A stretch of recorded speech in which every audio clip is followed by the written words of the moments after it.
Hey, good morning, friends. Welcome back to Morning Meditations with Josh and friends. We are still in our study of Judges today, part 3 of our study on Samson.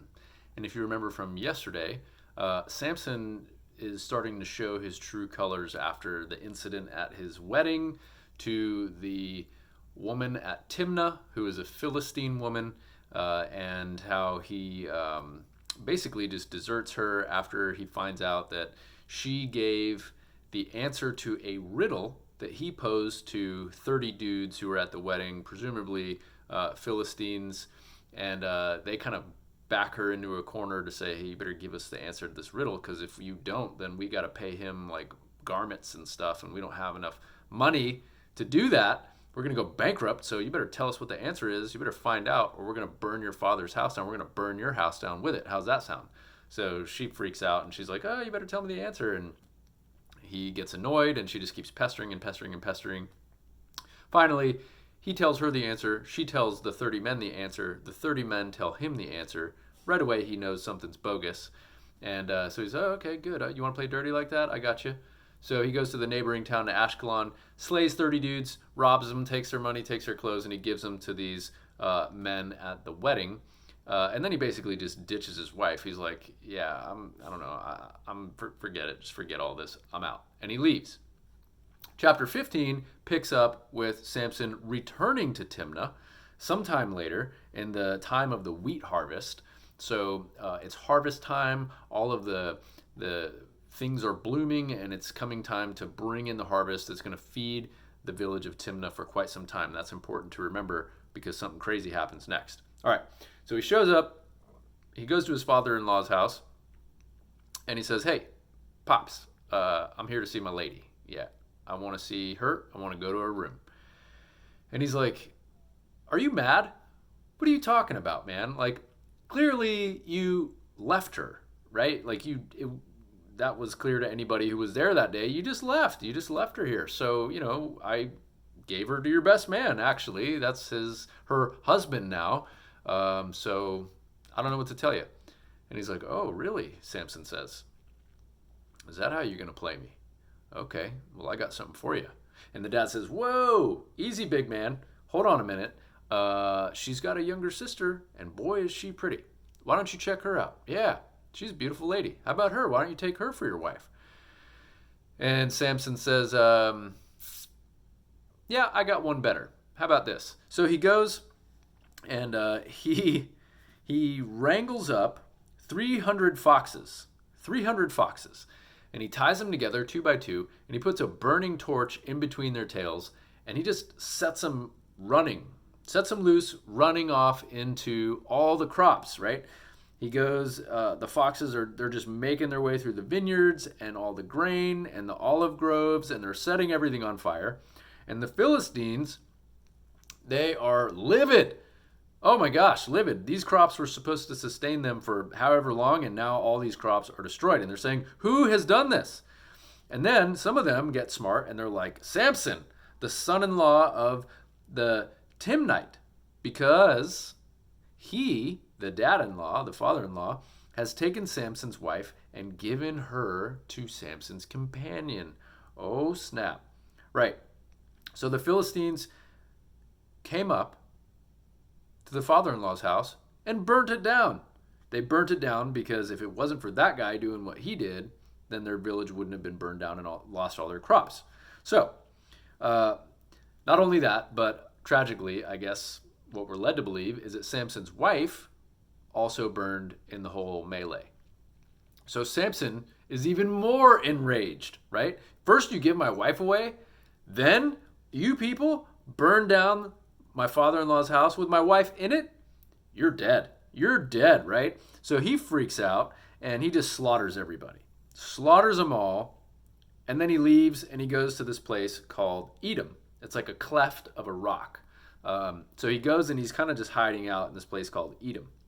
Well, when the rest of the neighboring towns of the Philistines get word of what happened there, they send this raid. They amass some forces and they go and they raid the tribe of Judah, which is in this place called Lehi.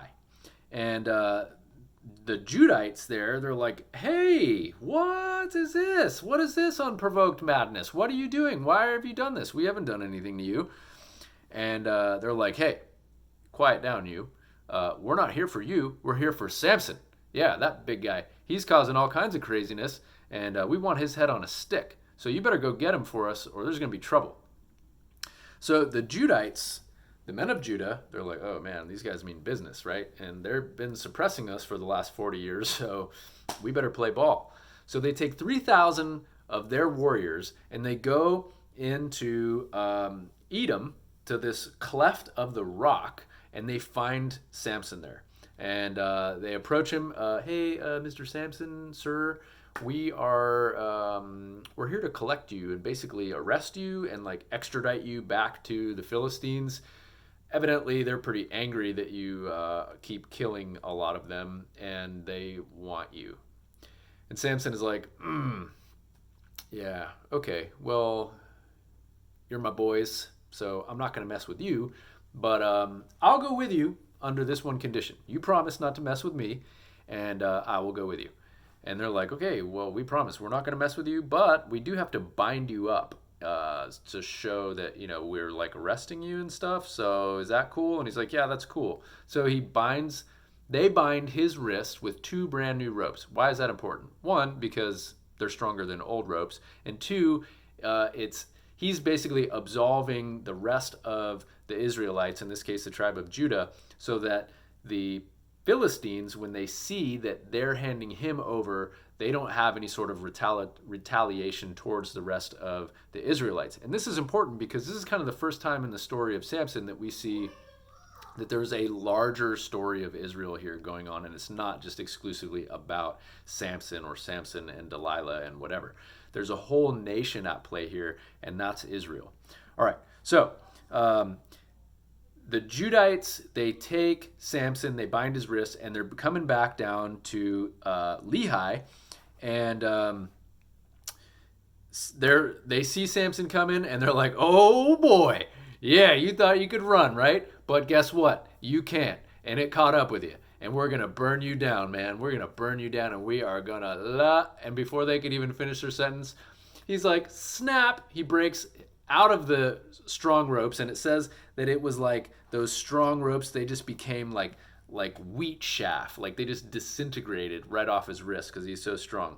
And they're like, oh, no, this is bad news, right? And it says he picked up a fresh jawbone of a donkey. He reached down, took it, and with it he killed 1,000 men. And Samson said, with the jawbone of a donkey, heaps upon heaps. With the jawbone of a donkey, I have slain 1,000 men.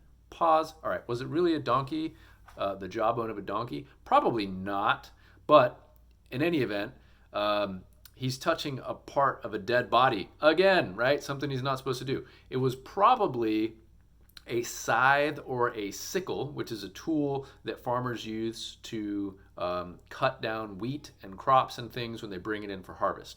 It was a new jawbone, so it was probably a new farming tool that they would take flint and inlay flint sort of like this, right? They would like inlay it here to be like knives so that when they use the handle part, they would be able to cut down the crops easier. So he's probably using a scythe or a sickle of some sort as he's just slaying these 1,000 men.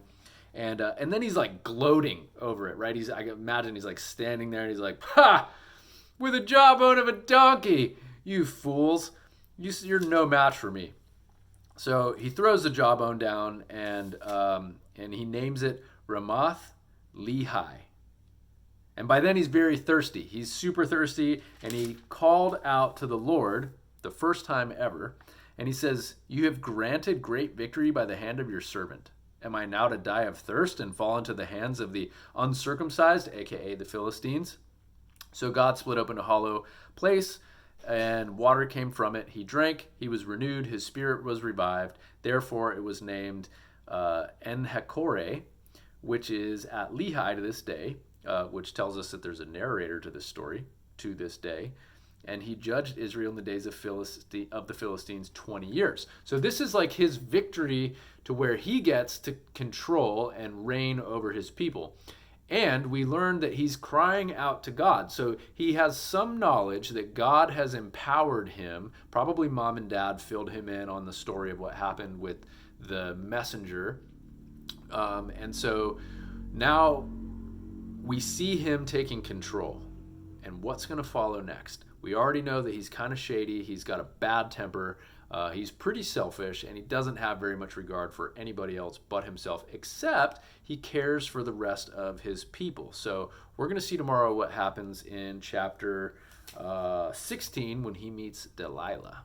Tune in. I hope I see you there. Let me know if you have any questions. Love you. Bye.